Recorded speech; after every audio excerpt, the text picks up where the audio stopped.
Hi, Movie Recapped here.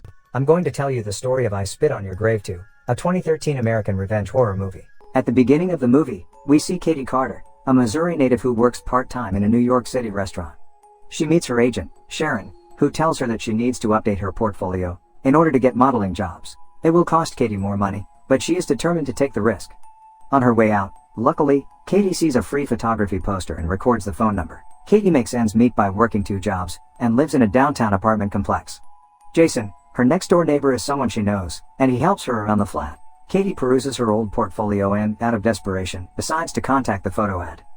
When Katie answers the phone, a man tells her to email her picture to a man named Ivan. Katie is overjoyed when she receives a confirmation with the photoshoot schedule and location. The next day, Katie travels to the address given to her. Upon entering, she notices a lingerie-clad model being photographed in the studio. When she sees the studio's interior and condition, her excitement suddenly fades away. Inside, she meets the photographic siblings, Ivan, Georgie, and Nikolai for the first time. As he supports his brother, Georgie openly expresses curiosity and adoration for Katie. Suddenly, Ivan takes a break from photographing Katie, and informs her that her images aren't coming out good because of her attire. He then suggests that she display more skin in the images, to make them look more sexy. This makes her feel uncomfortable.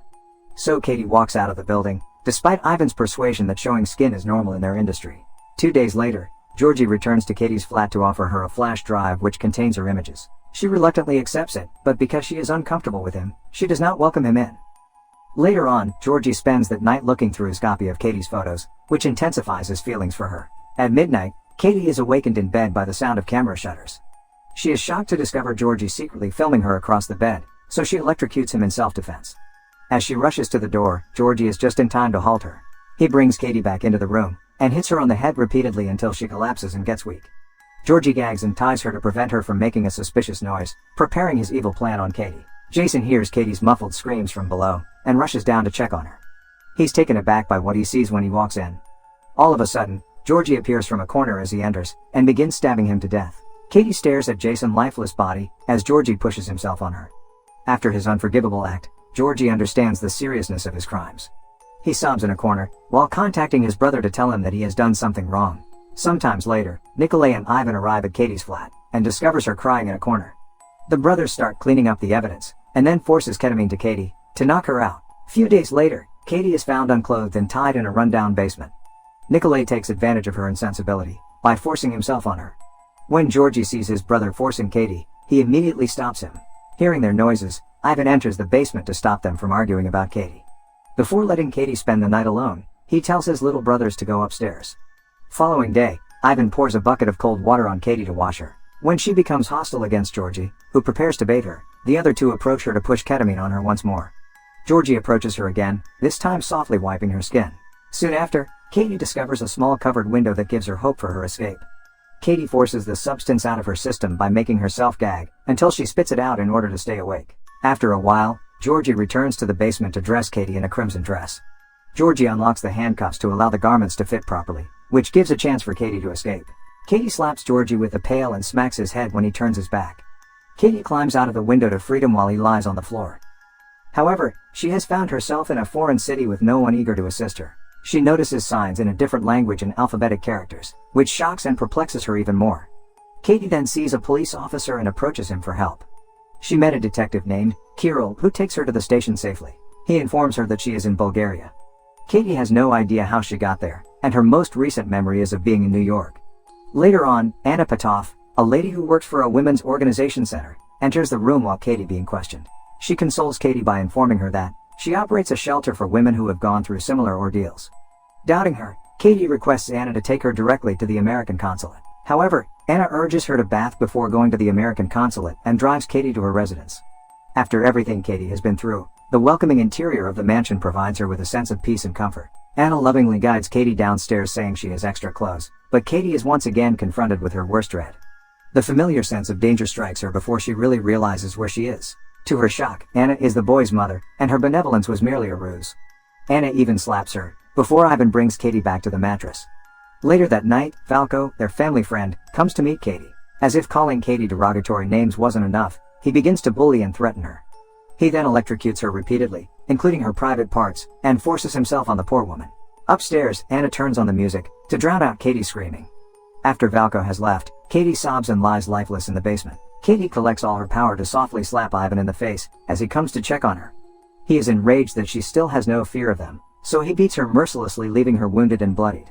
She then notices the boys excavating a hole in the basement. Katie had lost all her strength to even react to the trio's plan to bury her alive.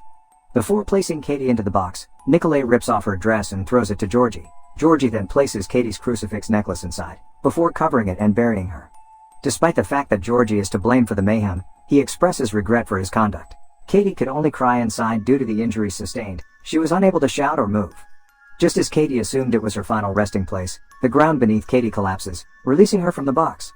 She tumbles into the sewer system below, where she recovers over time. Katie then finds a sewer that goes to a local church where she starts to steal her food.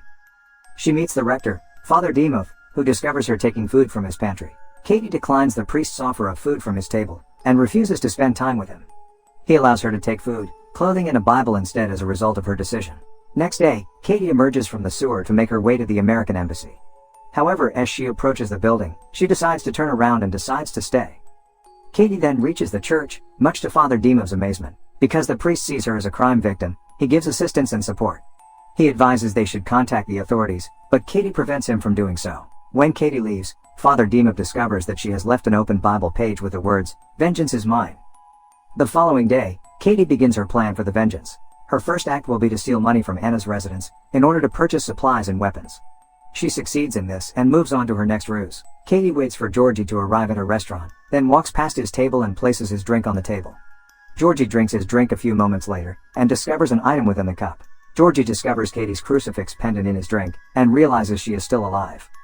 Katie quietly shows herself around a corner, and Georgie pursues her to make sure she's real. Katie successfully draws Georgie into the sewers, where he receives the punishment he deserves. Katie appears out of nowhere, clutching Georgie's neck with both hands. Meanwhile, Father Dimov contacts Kirill to advise him about Katie's condition, and her resolve to seek vengeance on her assailants. Kirill learns more about Katie from him, and the detective feels she isn't fully protected.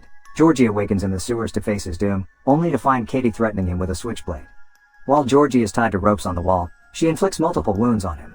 Katie spreads feces on Georgie's wounds, which will create infection. He screams incessantly, but Katie finds it soothing. After days of hardship, Katie has finally discovered a sense of accomplishment. Georgie's discomfort gives her a small sense of satisfaction. Following night, Nikolai is out clubbing. When an unknown person leaves a drink on his table, he takes it. However, this causes him to feel numb and disoriented, and he realizes the drink contains an illicit narcotic. He then notices Katie from afar, but he is too disoriented to consider if she is real or not. Afterwards, he runs to the restroom, and discovers an odd surprise. Katie steps across the bathroom and shows herself, prompting Nikolai to vomit. Katie strikes Nikolai while on his knees, smashing his head to the ground. She then drowns him in a toilet that hasn't been flushed. Katie walks out of the club unnoticed after yet another successful vengeance. The following morning, Falco attends the church, and notices Katie from a nearby corner. Before pursuing her, he orders his family to return home immediately. Katie has the perfect opportunity to hit Falco with a rock as he runs to the basement.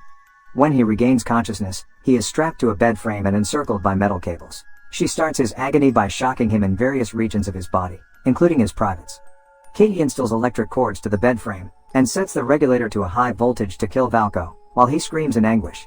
Meanwhile, Anna discovers her home to be in shambles with her belongings strewn around. She then drawn to the basement by the sound of her music playing. All of a sudden, Katie appears from behind and pushes Anna into the pit, knocking her out. After regaining consciousness, Anna's face flushes with terror as she sees Georgie suffering from multiple wounds. She screams as she sees her kid bloodied and defenseless. In the meantime, Ivan visits their home and is astonished to find it deserted. The music also tempts him to investigate the basement. He was shocked when he discovers the hole, hollow and empty. In pursuit of answers, he ventures into the sewers, where he discovers his brother chained to a wall. As he tries to rouse Georgie up, Katie smacks him in the head, knocking him out. After some time, Ivan wakes up bound to a table with Katie beside him.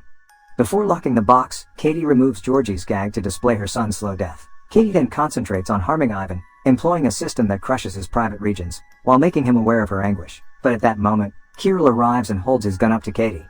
Using this opportunity, Ivan takes Katie from behind and attempts to strangle her, but Kirill shoots him in the head, kills him. It allows Katie to flee and regain her freedom, while Kirill arrests Anna for the crimes committed by her family.